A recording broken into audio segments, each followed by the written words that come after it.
Conexão Brasil. Oferecimento Sindicato dos Professores da UFMG. Bem-vindos a mais um programa. O tema de hoje é integração universidade-empresa e inovação.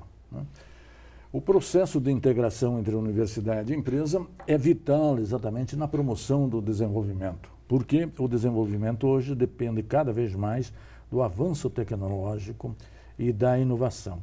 Sem essa integração entre universidade, empresa, investidores e governo, o Brasil não vai propriamente para frente.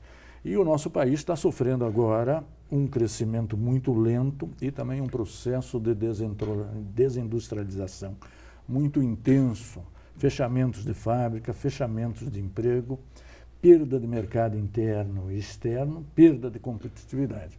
Por isso nós estamos trazendo, ainda no calor propriamente das eleições deste ano, mais um tema de reflexão para os nossos governantes, para que a gente exatamente encare com maior seriedade essa integração entre universidade e empresa e todos os desafios da inovação. O nosso convidado é o professor Marcos Pinotti Barbosa, um grande especialista da UFMG nesse tema, um professor internacional e também é um professor que quero registrar aqui de Partença. Já tem 56 pedidos de patentes pela UFMG. Certamente, digamos, o nosso intelectual mais bem-sucedido nessa área. Professor, é um grande prazer tê-lo aqui para debater um tema tão interessante, né? Muito obrigado pelo convite, é um imenso prazer estar aqui contigo. Por que o conhecimento hoje é o principal fator produtivo, professor?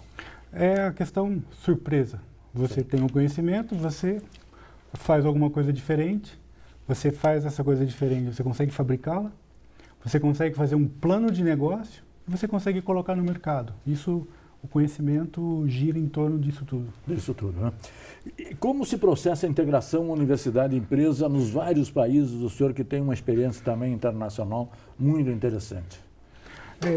Eles estão muito juntos, a universidade ajuda o desenvolvimento tecnológico e a indústria sabe aproveitar esse conhecimento e absorve esse conhecimento e transforma em produto. Nós, aqui no Brasil, temos que aprender a fazer isso melhor. Perfeito. O senhor que tem andado por aí, quais seriam as principais referências em termos de, digamos, uma boa integração entre universidade e empresa? Nós temos os Estados Unidos, com certeza, a Alemanha, sim, muito importante, e a Suécia. A Suécia. São três lugares. China e Japão, por exemplo. A China é baseada em muito conhecimento, a universidade deles ainda está começando a fazer isso, e o Japão ele é muito tradicionalista em muitos pontos. Sim. Eu gostaria até de falar mais do Japão em alguma mais para frente. Ao longo da coisa, né? Ao longo da nossa conversa. E há também nesses países, por exemplo, uma certa tradição das empresas mesmo fazerem as suas pesquisas exatamente visando a inovação ou não? Ou ela vem exatamente dessa parceria com a universidade? Não, na verdade, no Brasil acontece o contrário do que acontece, por exemplo, nos Estados Unidos. Sim. 85% dos doutores nos Estados Unidos estão nas indústrias, nas empresas. Sim. E no Brasil, essa porcentagem está nas universidades. Sim. E isso já é um fator que eles são capazes de absorver qualquer conhecimento para a produção. E esses doutores que estão na universidade estão voltados para a criação de tecnologia ou mais para pesquisas básicas? Para os dois é importante você ter na universidade pessoas que trabalhem com pesquisa básica, porque eles que suprem a reserva de conhecimento para o futuro. Sim. E é importante aqueles que fazem essa ponte entre o conhecimento estabelecido e as novas tecnologias. E a relação entre universidade e empresa aqui no Brasil, como podemos caracterizá-la? Vamos dizer que nós estamos aprendendo. Sim. Nós temos alguns exemplos de sucesso, outros nem tanto, mas a gente está se movimentando. O empresário descobriu que ele vai conseguir fazer inovação com o apoio da universidade, e a universidade desmistificou aquela questão de empresário como aquele bicho estranho E no fim a gente está lutando por uma mesma coisa, para desenvolver o país, fazer a sociedade ser melhor. Se nós falássemos de uma referência exemplar aqui, nós pensaríamos em quem? Na UFMG, na USP, Unicamp? Na UFMG. Na UFMG. Eu sou professor da UFMG, mas não por isso. Eu vim da Unicamp, Sim. Passei metade da minha vida na Unicamp e agora estou na UFMG. Essas duas universidades são universidades que prezam o conhecimento pelo conhecimento, desenvolvem muito bons e também se preocupam em transferir isso para a sociedade. Sim. Então, são dois bons Quais exemplos. seriam as principais razões dessa baixa integração entre universidade e empresa? A universidade ainda resiste em fazer essa parceria com as empresas, professor? Existe a questão do estereótipo. A universidade vê os empresários como tubarões. Sim. E os empresários veem os professores como vida fácil. O cara só está ali... Na Torre de Marfim. A Torre de Marfim. Então, a gente precisa quebrar esses estereótipos e entender a função de cada um. Sim. E como romper isso? Como romper? Conhecimento, autoconhecimento. Misturá-los. Tem que fazê-los, essa integração, conversar mais, fóruns de discussão. O conhecimento é o principal inimigo da ignorância. Tem muitos estudos que dizem que o professor não sabe o que o vizinho anda fazendo, né? E como é que o empresário chega à universidade naquele mundo de tantos departamentos, de tantas pessoas, né? Temos melhorado exatamente esse ponto de contato, porque sem esse ponto de contato não começa a integração nem a conversação, né? Você sabe que na vida tudo é questão pessoal. Então existem aproximação pessoal, você conhece o sujeito, ou algumas universidades estão desenvolvendo escritórios de ligação, aonde a empresa chega com a demanda e esse escritório conhece os professores da universidade e ele faz essa ponte. Sim. Isso tem tido um relativo sucesso. Agora, falha, porque a hora que faz o casamento, esse escritório sai. E deixa os dois conversando. Sim. E às vezes dá ruído. E você sabe uma coisa muito interessante que eu vi agora na Rússia, em São Petersburgo, na universidade de ali? Eles criaram um manager para o projeto. Uhum. Ele acompanha o projeto e sabe falar a língua dos professores e sabe falar a língua dos empresários. Isso é ideal, cara. E ele faz isso acontecer. É uma ideia muito interessante. Perfeito. No segundo bloco, nós vamos trabalhar exatamente quais são os agentes principais da inovação. Um instante só, voltaremos já. Interconexão Brasil. Oferecimento: Sindicato dos Professores da UFMG. Interconexão Brasil. Oferecimento: Sindicato dos Professores da UFMG. Bem-vindos de volta. O nosso tema é integração universidade-empresa e inovação. No primeiro bloco, nós situamos a importância do conhecimento e também nos reportamos um pouco sobre a relação universidade-empresa em alguns países que está muito mais desenvolvida no Brasil e os primeiros passos que nós estamos dando aqui no Brasil e como chegar propriamente à universidade. Já deixamos no ar, do segundo bloco, qual seria o tema. Quais os principais agentes da inovação, professor? Olha, historicamente, o pessoal fala da triple hélice. Então, nós temos o governo, a universidade e as empresas. Eu gosto muito mais de uma outra metáfora, que é o trevo de 4 folhas. Pô, muito raro, professor. É muito raro, mas é o que faz acontecer a inovação. Sim. Que, além do governo, a universidade e as empresas, nós temos os investidores, que faz esse sonho virar realidade. Então, começa pela universidade, isso? Qual é o papel da universidade? A universidade é a fonte do conhecimento. Sim. É onde você gera o conhecimento. O governo é aquele que incentiva a transferência desse conhecimento para a sociedade. Sim. Seja criando novas empresas, startups, ou seja, transferindo tecnologia para esta produção. Os empresários são aqueles que assumem o risco de fabricar, de fazer, seguir adiante, pagar salários para fazer com que aquela tecnologia, aquele conhecimento foi formatado de forma a chegar ao mercado. Por que o senhor distingue empresário e investidores?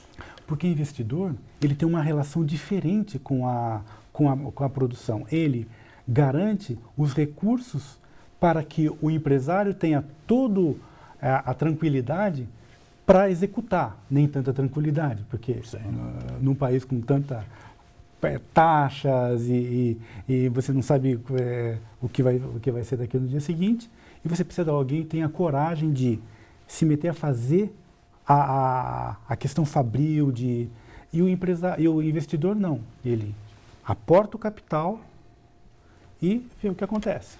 Não há uma relação também de desconfiança entre a universidade e o empresário? Quer dizer, quem que vai se apropriar dessa nova invenção? Sempre se deve fazer uma patente, professor? A Coca-Cola não tem patente? Pois é. Pois é. Isso depende do que você vai proteger. Se é uma peça visível, onde não tem nenhum segredo, você tem que patentear. Sim. Tem que patentear. Agora, um erro que está acontecendo hoje no Brasil é que as universidades estão fazendo as patentes. Sim. A patente é uma proteção para você fabricar. Mas a universidade não fabrica. Então, são as empresas que têm que patentear. Existem alguns modelos, eu gosto do modelo de Stanford, por exemplo. Sim, como é que é? Que a universidade tem o royalty daquele conhecimento, mas ela tem poucas patentes, muito poucas. Quem faz as patentes são as empresas que têm relação com eles. Claro. Porque é uma coisa inteligente, né? É uma coisa inteligente e você só vai fazer a patente quando você vislumbrou o mercado. Claro. E aí mudou a perspectiva, mudou o paradigma. Porque o registro da patente como recurso e como tempo, não é isso? Como tempo. E você não sabe ainda se ao final industrializa ou não. Exato. Enquanto que se você ganha o royalty, significa que você já tem um produto comercializado. Você já tem um produto comercializado. Tanto que hoje as universidades, elas entenderam isso. Elas entenderam isso.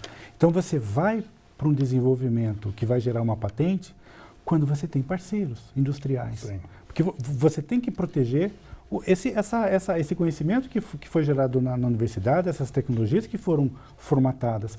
Mas o dinheiro, o rendimento não está na patente. O rendimento está na integração da tecnologia e no plano de negócio que vai fazer com que isso vá para o mercado. Claro. Só se completa com o consumo lá na frente. Só se completa. Então, cada um tem a sua parte. Pegando o senhor como exemplo, 56 patentes, meus parabéns aqui, né? Quantas dessas já estão sendo produzidas, professor? Por volta de 5. De 5. Licenciadas, produzidas. Produzidas. Já está entrando royalties? Já está entrando royalties. Sim, então o senhor seguiu o exemplo da Universidade Americana? Agora, o pessoal brinca comigo, doutor patente. Eu falo assim, eu queria ser doutor licença. Licença. Doutor royalty. Doutor royalty. Doutor claro. royalty. Sim. Em algum momento... Sim, mas o senhor já abriu o caminho, né? Acontece que não é toda patente que vai gerar. Você fez essa proteção. Dizem que a conta é a cada 100, você bate uma que vai render muito dinheiro. Muito dinheiro. Então eu sempre brinco com os meus alunos, olha, faltam 54 para a gente agora. Como assim? Claro. Para bater aquela que vai... Sim, mas como estão produzindo, era 5, eu pensei em 95. Quanto tempo se demora para registrar uma patente aqui no Brasil, professor? É um processo... Não, registrar é fácil. 2 horas você vai lá e registra.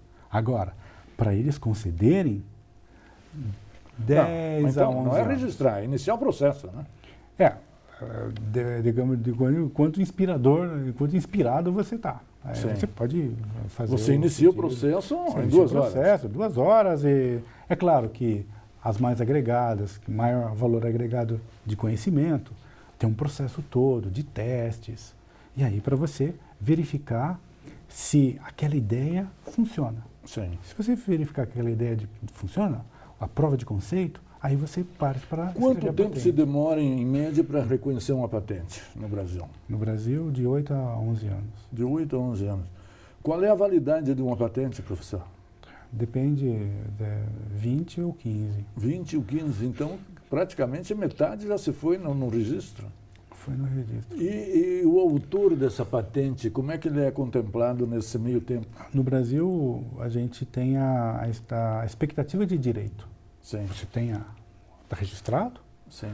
pode ser que o INPI outorgue aquela patente, e pode ser que não, mas até lá você negocia como se...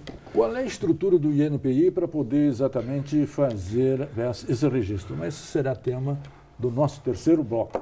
Um instante só, voltaremos já. Interconexão Brasil. Oferecimento Sindicato dos Professores da UFMG. Interconexão Brasil. Oferecimento Sindicato dos Professores da UFMG. Bem-vindos de volta. O nosso tema é integração universidade-empresa e inovação. Nós já deixamos o tema desse terceiro bloco, que é quanto tempo o INPI leva exatamente para fazer um registro de uma patente, professor. E qual a estrutura desse órgão e por que ele demora tanto?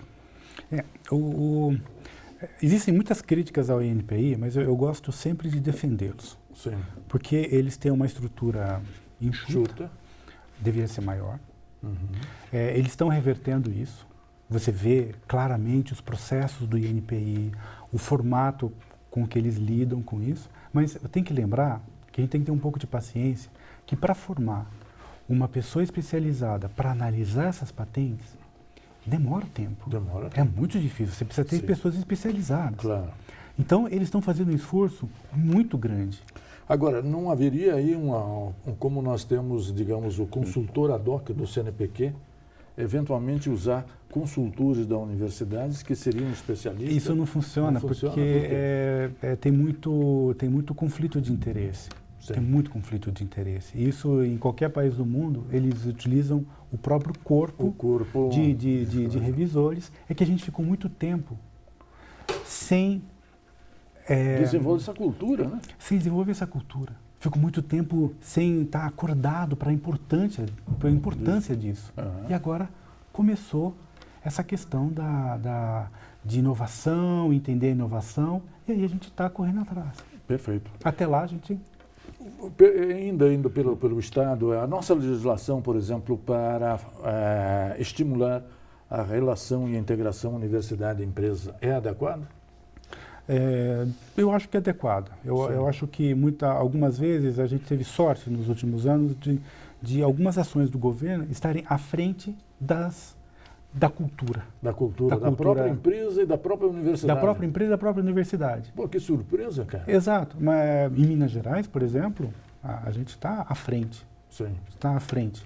E aí, o que nós teríamos de destaque aqui nesse sentido aqui em Minas que se fez que os outros estados não fizeram ainda? Nós temos muita sorte também em Minas Gerais. Nós temos essa lei, sim. Nós temos o reconhecimento do governo em aportar os recursos necessários e nós temos pessoas muito competentes na gestão dessa... Eu cito 3 pessoas aqui, assim, fundamentais. O professor Mário Neto. Sim, que é presidente da FAPEMIG. Presidente da FAPEMIG. Sim. O professor Evaldo Vilela. Sim.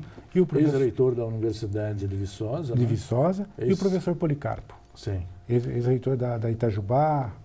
E hoje ele está no Senai. Perfeito. A gente teve muita sorte. Isso isso faz com que... Também a gente precisa de sorte. Claro. Não, e as pessoas certas no lugar certo. Né? Agora, a gente precisa difundir mais essa cultura. Programas como o seu, por exemplo, ajuda a fazer essa... Coloca em discussão, faz as pessoas pensarem. É importante isso. Perfeito. A implementação do Sistema Mineiro de Inovação, essa que teria sido a grande inovação aqui em Minas? Sem dúvida.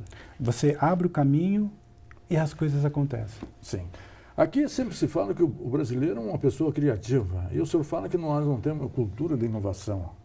Como é que eu posso exatamente o Sebrae relacionar essas duas afirmações que a princípio pareceriam antagônicas ou contraditórias? Eu ainda vou colocar um pouquinho mais de foco, né? Sim, perfeito. O Sebrae fez uma pesquisa mostrando que o brasileiro é um dos povos mais criativos.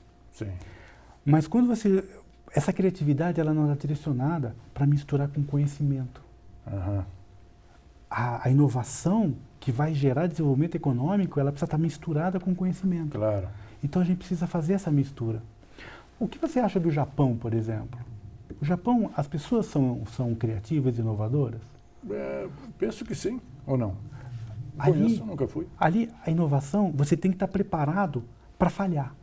Sim, E se você falhar, você vai aprender com os erros e seguir adiante. claro. Esse é o jogo da inovação.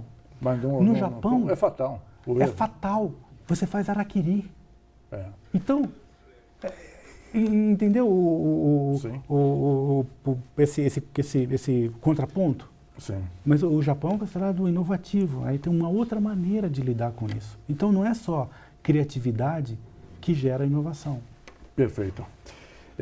A inovação é a qualidade inata ou pode ser desenvolvida, professor? As duas coisas. As duas coisas. Agora, misturar com conhecimento é um treinamento. Sim. Em que medida, digamos, as nossas escolas e as universidades estão exatamente promovendo, estimulando a inovação? Não estão fazendo muito, não. É.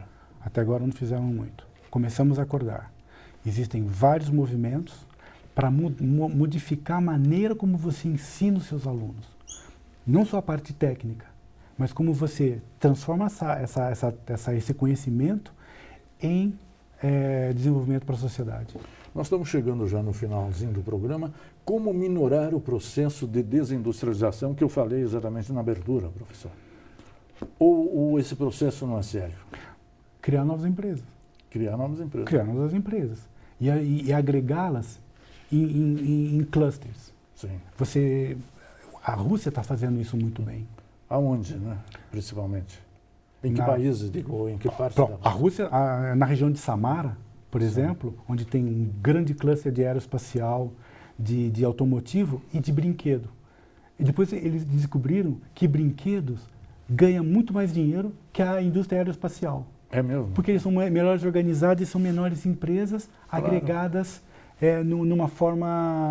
numa configuração mais adequada. E criança tem em todo mundo, né? E criança tem todo mundo. Então, Nós temos aqui uma experiência, a Aerotrópole Belo Horizonte, ao redor do Aeroporto Internacional Tancredo Neves. Poderia ser, digamos, um polo de desenvolvimento da nova economia nessa região? Foi um pensamento de mestre isso. É um grande aeroporto onde tem tudo para expandir, pessoas inteligentes, o futuro está ali. Perfeito. E com isso nós encerramos a nossa entrevista. Professor, muito obrigado pela sua presença, pelos seus esclarecimentos. Trouxemos a você, telespectador, esse desafio da integração entre a universidade e a empresa, trabalhar junto, em parceria, promover a inovação que nos leva a exatamente o desenvolvimento científico e tecnológico, fundamental para a retomada do crescimento do país. E a você, telespectador, que sempre nos prestigia, nos acompanha, muito obrigado pela sua audiência e até a semana que vem.